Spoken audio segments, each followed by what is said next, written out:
Hello, hi guys! Magandang hapon sa inyo lahat. This is Shin from Asagari Channel, a faith healer, also matarder. So ngayong hapon, natatagan natin na nagsasabihin sa inyo ng ating mga gabay. This is weekly gabay for the month of December 8 hanggang December 14 for the sign of Leo. So, Leo, welcome to my channel. Ano kayang messages, advices, and spirit guides ang ating masasaga for today's video? Kanina naman kayang energy o kaganapan sa buhay ng mga Leo signs ang ating mga hagilap. So, guys, this reading sa journey namang hindi lahat makaka-resonate. Kunin lamang po ang makaka-relate sa inyo. And comment down below kung kaninong energy ang ating nasagap. And of course, don't forget to like and subscribe my channel and hit notification bell for more videos update. And of course, maraming salamat po sa mga walang sawang pag-support sa aking channel, lalo na hindi nag-skip ng ads. Naway pagpalain po kayo na Diyos at may kapal, siksik liglig na guma po ang biyayang manambalik sa inyo. So, lumaban na at tara na, no? Tara na! Angel Spirit Messages give me information for the sign of Leo. Ano na naman kayang hanash or kaganapan sa buhay mo ang ating mga hagilap? Because there is a Ten of Swords and of course there is an Ace of Swords, no? Kumbaga sinasabi dito, there is a betrayal, no? Kumbaga meron dito ang traidor, no? At of course natuklasan mo, no? Ace of Swords. Kumbaga naliwanagan ka dito. Nawindang ka, no? At mawiwindang ka, char. At sinabi sa ito, kumbaga nakilala mo na at makikilala mo na siya. No, mababalatan na ng anyo. And of course, let's see what is additional messages. And of course, there's an information by the Eight of Cups. So, there's a moving on and moving forward. So, kailangan, di ba, pakawalan mo yung eksena na yan. Hindi pwede magstay ng traidor at ahas dyan sa paligid mo. And of course, there's a Seven of Wands. Protectionan mo yung sarili mo laban sa mga yan. Di ba? Additional messages, there's a strength card, fear, di ba? Kumbaga sinasabi, alisin mo yung fear na yan because there's a brave, no? Kailangan maging matapang ka. Maging matapang ka at magkaroon ka ng confidence, no? And of course, there's a Seven of Cups, so there's a lot of opportunities coming in for you. Maraming oportunidad, marami kang, kumbaga, matutuklasan at marami ka na, kumbaga, maisa sa katuparan dito, even sa mga pangarap mo. So, let's see what is the Ten of Swords. And of course, there's a justice. Oh my goodness, there's a karma. Calling by karma. So, tinatawag ang karma dito with the justice card. So, maaaring kakarmahin tong taong nag-traidor sa'yo, no? O yung nagbalak na i-backstab ka talaga. So, let's see what is additional messages for Angel Spirit Guides. For Ace of Swords, no? Let's see what is the Ace of Swords. So, there's a tower moment. So, there's a sudden changes, no? May mga magbabago dito eksena, no? And of course, parang, kumbaga masisira or something, mabubuo ulit yung panibagong excel. Parang gano'n. There's a chaos or something, destruction, disaster, or something nasira yung plano, no? Maaring nasiraan mo yung plano nila at natuklasan mo yung kaganapan na nangyayari behind your back. Kumbaga, unti-unti mo nang nabunyag at unti-unti mo nang nalaman na there's something, di ba? There's something wrong behind the scene. May ginagawang kaanuhan dito sa eksena na to. So, let's see what is the Eight of Cups. And of course, parang sinasabi dito with the Nine of Cups, there's a wish fulfillment. Unti-unti mo na natutupad yung mga pangarap mo. Na unti-unti na isa sa katuparan yung mga eksena mo dyan. So, wait lang guys.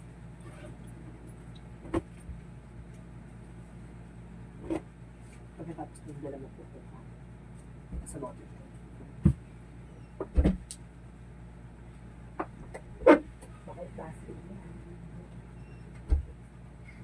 Okay, so let's proceed na tayo, no? Sorry for na interrupt, no? So let's see. What is the Seven of Wands? And of course, there's the lovers. Wow, protectionan mo yung asawa mo. Protectionan mo yung partner mo. Protectionan mo yung mahal mo. Oy, para may ass talaga akong nasa-sense dito, ha? And of course, there's the Knight of Cups. So there's an apology. Maaaring may hihingi ng tawad. No? Kaya kailangan maging matapang ka.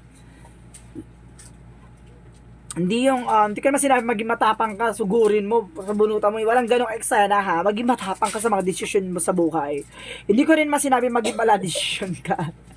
So, basta sinasabi ko, maging matapang ka sa mga desisyon mo. And because there is a five of pentacles, so, there's a lot of opportunities na sinasabi sa'yo dito na maaaring nagkaroon ng temporary financial loss, no? Maaaring naguluhan ka, na kumbaga nawala ka sa focus, na nag-cause ng financial loss or something poverty sa'yo. So, this is the moment na kailangan mo nang baguhin yan, no? So, let's see what is the Ten of Swords in the Justice card. Because there's oh my God, there's a higher card.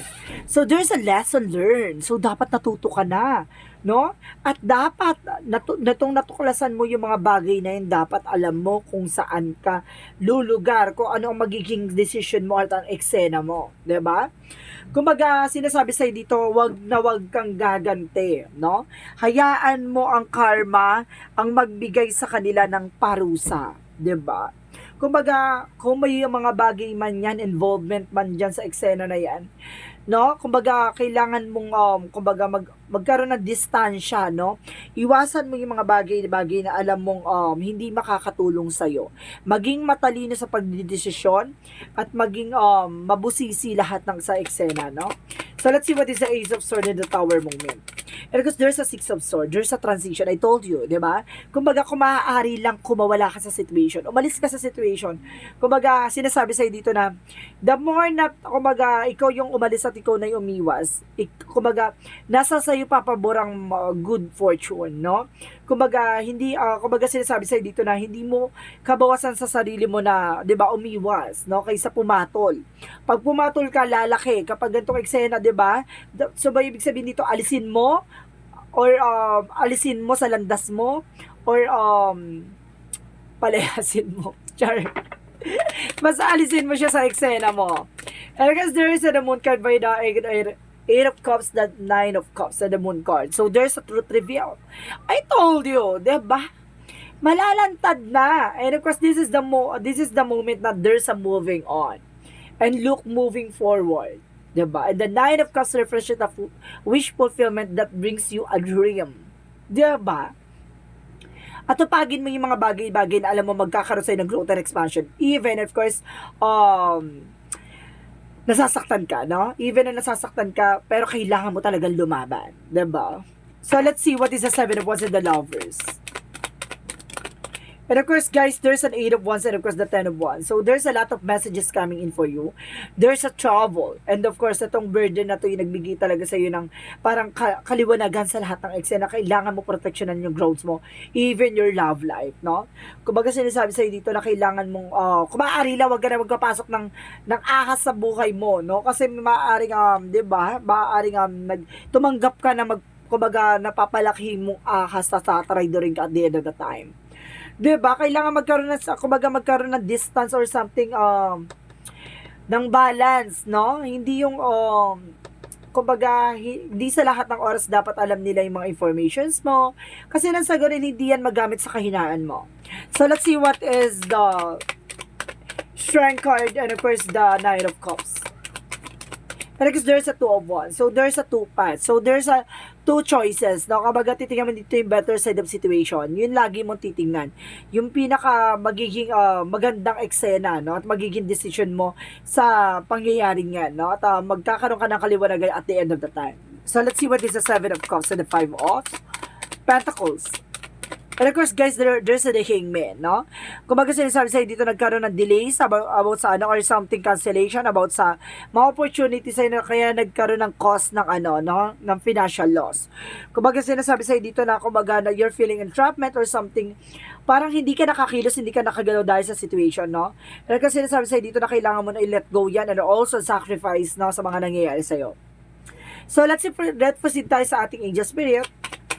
Outcome. For the outcome is the Nine of Wands. So, there's a slow and steady that brings you the wish fulfillment, hope, and healing. So, see, there's a miracle na hindi man ganon kabilis. Pero, di ba, slowly but surely, alam ni God, alam ng ating universe ay pagkakaloob sa ito dahil ang pag-asa ay nasa palad mo. So, let's see what is additional messages for career. For career is the Page of Pentacles. So, there's an investment. So, kailangan mo mag-invest on your own Kumbaga, kailangan mo kailangan mo mag-invest sa negosyo, sa sarili mo, no? Even sa family, no? Kailangan mo mag-invest yan. Of course, let's see what is additional messages. And because there's a Four of Swords, listen to your intuition and listen to your gut feeling. And because parang nagkakaroon ka ng stress and anxieties dito, na kailangan mong magkaroon ng pahinga, no? Nang sa ganun ay hindi ka na, kumbaga, nag-overthink or something. So, let's see about naman sa love life. And because there's the Sun card. So, oh my God! The Sun card represents a positive outcome. So, it means, and of course, the Death card represents an ending and a new beginning. Maaring natuklasan mo at talagang natapos mo na kung sino talaga yung ahas. So, it means may backstabbing sa love life. Oh my God! So, may nag-backstab at may umahas o may aahas sa asawa mo or sa jowa mo. O, kumalma ka! Huwag ka nagpapapasok na ibang tao sa buhay mo. So, pagdating naman sa health, Angel Spirit Guides, please give me information. So, there is an Ace of Pentacles. So, dahil dito, no, kumbaga magtutuloy-tuloy na about sa finances mo, and of course, magkukosto sa'yo ng, kumbaga, mawawala yung stress mo at magiging maganda yung excel, the good fortune, no? Kumbaga, meron dito nga positive energy na maaaring magdala sa'yo ng, oh my God! Nine of Pentacles is a blossoming abundance, sa Ace of Pentacles sa big potential for abundance, at the Wheel of Fortune is a good fortune, no? Kumbaga sinasabi sa'yo talaga dito na parang ito yung malaking factor na papasok sa buhay mo na magkukos sa'yo ng happiness, no? Kumbaga sa likod na nangyari sa'yo, kumbaga magiging matagumpay ka sa buhay pagdating sa financial. And then of course, para at ang ending nito, kumbaga, mawawala yung stress mo, and of course, anxieties mo, and of course, magiging maganda na yung kalusugan mo. So, let's see what is additional messages for magical fairy messages. For a magical fairy messages, angel spirit guides. And of course, there's a goodbye to the old and hello to the new. So, may mga bagay na kailangan mong pakawalan sa nakaraan. At hello daw sa bago. Oh, may bago siyang eksena.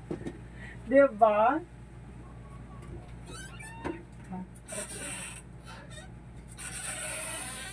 So, may bagong eksena dito. My goodness.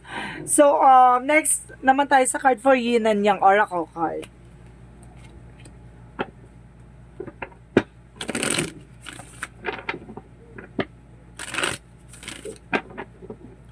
Goodbye to the old, hello to the new. Ay, ang lakas hello, goodbye. Yung palabas ni ganito, di ba?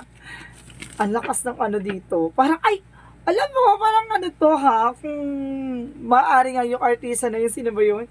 Na maaring, mamaya sa Jack sign niya to. O, cry! Mamaya kwento niya to ha. So, let's see what is additional messages for Yin and Yang Oracle card. Oo nga, mamaya, no? So, Jack sign niya to. Leo ba si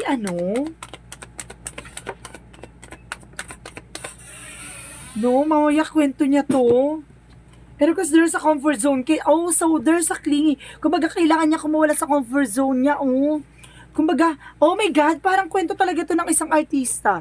And because there's an Ace of Earth and Taurus, Virgo, Capricorn. May kinalaman siya sa Taurus, Virgo, Capricorn.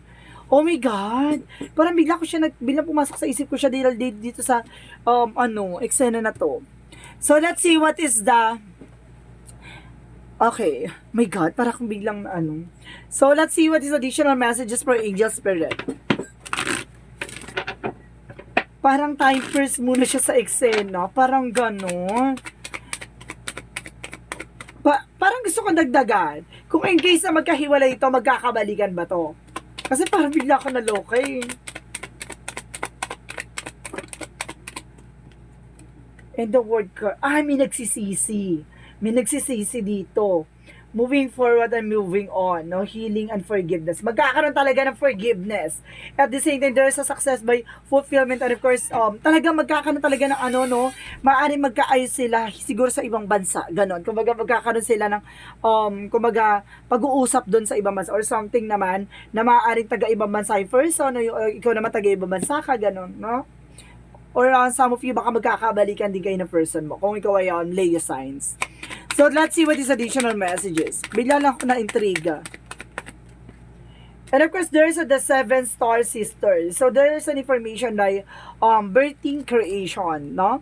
Kumbaga sinasabi sa'yo dito na parang panibagong eksena na to, no? Nagbibigay sa'yo ng pagbabago.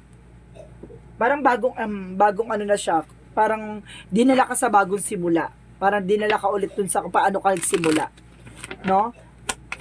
So, let's see what is additional messages for the chakra.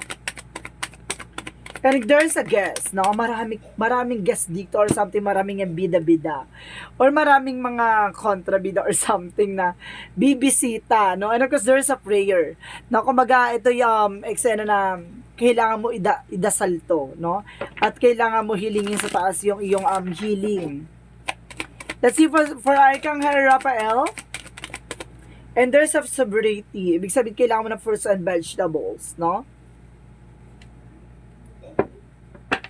So, let's see what is additional messages for angel spirit guides. For angel spirit guide, please give me an information. There, oh my God, there's an healing talaga. Oh my goodness, there's an healing. Because there is a mystery intuitions, no? Marami pang matutuklasan at marami ka pang malalaman, no? Marami pang kabalalaghan na mangyayari. And there's an awareness, at least aware ka na. And of course, there's a lot of opportunities coming in for you.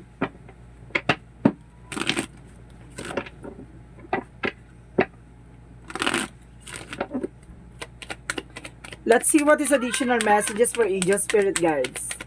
And there's a contract. So, maraming kontrata dito or something, ha? Kumaga maraming pagkakasunduan or marami kang pipirmang eksena, papeles man yan or kahit na ano, baka baka may bibili kang lote or sasakyan or bahay, no? And there's a victory. No? At the end of the time, kumaga magtatagumpay ka dito. So, ano man larangan na gusto mo. No? So, let's see what is additional messages for angel spirit guides. And of course, there's a yoga. So, kailangan mo na exercise at kailangan mo, mag-stretching. And of course, career change at magbabago na yung career mo. No? Talagang mukhang lalakas ang career mo dito. So, let's see what is additional messages for angel spirit guides.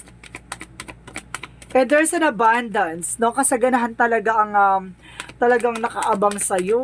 My God. And of course, there's a death card. So, there's an ending and a new beginning. A transformation. So, let's see about naman sa romance angels. Ito yung kaabang-abang. Ano kaya ipapakita sa waiting? Oh my God! Worth waiting for. So, talagang, 'di ba? Sulit yung pag-aantay. Divine timing is at work in your love life. So, ibig sabihin talagang kung para sa'yo, para sa'yo. Parang ganun, no? Parang pinauubayan na sa ating universe. So, let's see what is Archangel Michael messages for you. So, ano advice sa in Archangel Michael? Shield yourself. Protectionan mo yung sarili mo. 'Di ba? Protectionan mo yung sarili mo laban sa nangyari sa inyo, no? And because believe and trust. 'Di ba? Maniwala ka lang at magtiwala ka na lahat na nangyayari na yan may ibig sabihin yan at mayroong kumbaga it's either diyan kayo palalakasin or diyan kayo patitibayin or either kumbaga yan ang magsisilbing parang ano sa'yo na babala or something information na wag mong kakalimutan ng sarili mo, no? Pag nagmahal ka, kumbaga hindi wala dapat nagbago, mahalin mo pa rin sarili mo bilang ikaw, no? Let's see what is the Monsology. And of course, a time to give rather than take. See? 'Di ba? Mas maganda yung bigyan mo ng oras, no? Kaysa ikaw yung humingi ng oras. At least, 'di ba? Kumbaga meron ka pa ring kumbaga ikaw yung kumbaga nag-effort or something. At least wala sa iyo yung doubt. And of course, a win-win outcome forecast, 'di ba? Ipapanalo mo 'to. At kung may mga darating na pagkakataon na, 'di ba? Sila yung kumbaga manghihinayang sa pagkawala mo. Parang ganoon, 'di ba? So, let's see what is the Jesus loving quotes. Let's see what is the Jesus loving quotes. Peace I live with you, my peace I give it to you. No? Kumbaga ang kapayapaan, 'di ba? Ibigay mo at ipagkakaloob din sa iyo ang kapayapaan, 'di ba? Huwag kang maging maingay, bagkus maging tahimik ka lang sa lahat na nangyari, 'di ba? Ibibigay sa iyo ang kapayapaan at wala talagang kumbaga walang mag-iingay sa eksena at sila yung magsisilbing ingay para makita yung halaga mo, no? So there's an angel's number, guys, angel's answer. So pwede kayo mag-question dito, ha? So, bibilang ako ng 3, kailangan nakapag-question ka na, okay? 1, 2, 3. Angels answer, give me an answer for your reading. And of course, guys, there's a opportunity. So, there's a lot of opportunities coming in for you, no? Additional messages or something opportunity and reconsider. Na may mga bagay na kailangan mo i-considera, may mga bagay na kailangan mong, 'di ba, tumanggap ng kahit na anong offer or something. And of course, there's a you're ready at handa ka, 'di ba? Lagi kang handa sa eksena na to. So, let's see what is the angel's number. Let's see what is the angel's number. So, there's a 10-10. I am patient. So, kailangan mong kumalma. 'Di ba? Kung para sa'yo, para sa'yo. Keep your thoughts positive and be patient. Is everything working out of your highest good? Trust that your angels are working behind the scenes and help you. See? Kumbaga, tutulungan ka dito ng ating mga gabay, 'di ba? Sa lahat ng kaganapan, no? Habaan mo lang yung pasensya mo. So, let's see what is the messages of life. There is a welcoming happiness. So, sinasabi dito, divine life is manifesting in me, through me, and around me. It attracts all that I need from the benefit of my soul. As I work to increase my inner light, I evolve into imitations of love and joy. Today, I reap and welcome the happiness and beauty and all I have sown. So, see? Kumbaga, welcome yung kaligayahan na talaga nakaabang sa'yo. Diba? Kumbaga, buksan mo ang palad mo sa lahat ng mga posibilidad na mangyayari sa'yo. Ito ay bibigay sa'yo, no? Ayon sa kagustuhan mo at ayon sa kagustuhan ng ating Panginoon. Diba? Kumbaga, yung happiness at kaligayahan na yan yung mga bagay na ibibigay sa'yo at the end of the time. So, guys, this is weekly gabay for the month of December 8 hanggang December 14 for the sign of Leo. Leo, maraming salamat po for your wonderful reading. Also, this reading is a journey din lamang. Hindi lahat makaka-resonate. Kunin lamang po makaka-relate sa inyo and comment down below kung kaninong energy ang ating nasagap. Maraming salamat sa mga walang sapog suporta sa aking channel. Lalo na hindi nag-skip ng ads na way pagpalay po kayo ng Diyos at may kapal. Siksik diglig na gumapo ang manubalik sa inyong biyaya. Maraming salamat and see you in the next video. Bye-bye and babush.